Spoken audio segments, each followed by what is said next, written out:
Duchess Meghan has been experiencing a deeply personal grief behind the scenes, but instead of hiding it for fear of stigma, she's normalized it in one swift motion. The Duchess of Sussex last night went live with an incredibly powerful and moving essay about suffering a miscarriage, her second child, which occurred back in July. The royal said she went to hospital with Prince Harry where she watched her husband's heart break as she held his hand. Meghan wrote, "It was a July morning that began as ordinarily as any other day. Make breakfast. Feed the dogs. Take vitamins. Find that missing sock. Pick up the rogue crayon that rolled under the table. Throw my hair in a ponytail before getting my son from his crib. After changing his diaper, I felt a sharp cramp. I dropped to the floor with him in my arms, humming a lullaby to keep us both calm, the cheerful tune a stark contrast to my sense that something was not right. I knew, as I clutched my firstborn child, that I was losing my second. Losing a child means carrying an almost unbearable grief, experienced by many but talked about by few," the royal penned in the piece for the New York Times. There was shock that Duchess Meghan had suffered such a devastating experience with not a soul knowing, and the pain both she and husband Prince Harry must have felt at losing their second child was not lost on many. In itself, it's incredibly rare to see a royal speak out so candidly on such a personal matter, but the powerful essay also spoke volumes about something else, the fact that people don't speak about this topic enough.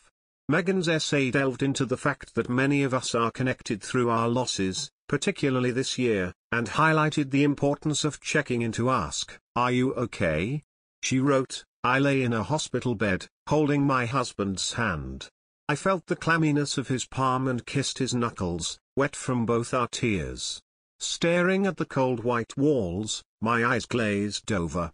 I tried to imagine how we'd heal." But she continued to explain that miscarriage was not uncommon, and urged others to talk about it.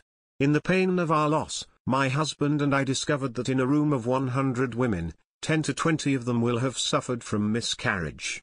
Yet despite the staggering commonality of this pain, the conversation remains taboo, riddled with unwarranted shame, and perpetuating a cycle of solitary mourning," she said in the essay.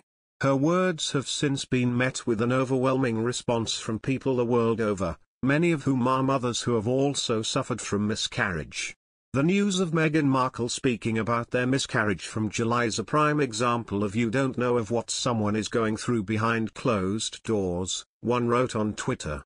Another said, "Good on Meghan Markle, speaking out so honestly on a devastating loss too rarely discussed. Helping others who've gone through it. Hope she's okay." One woman pointed out the distinct lack of resource for women experiencing similar losses.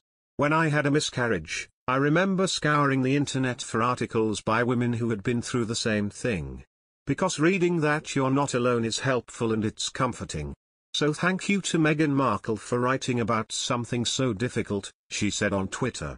Indeed, the topic is one that has been met with ignorance, stigma and many blind eyes over the years. But in a world where we're more connected than ever before, there's no better time to bring it to the forefront, like Duchess Meghan has, and Chrissy Teigen also did a few months ago.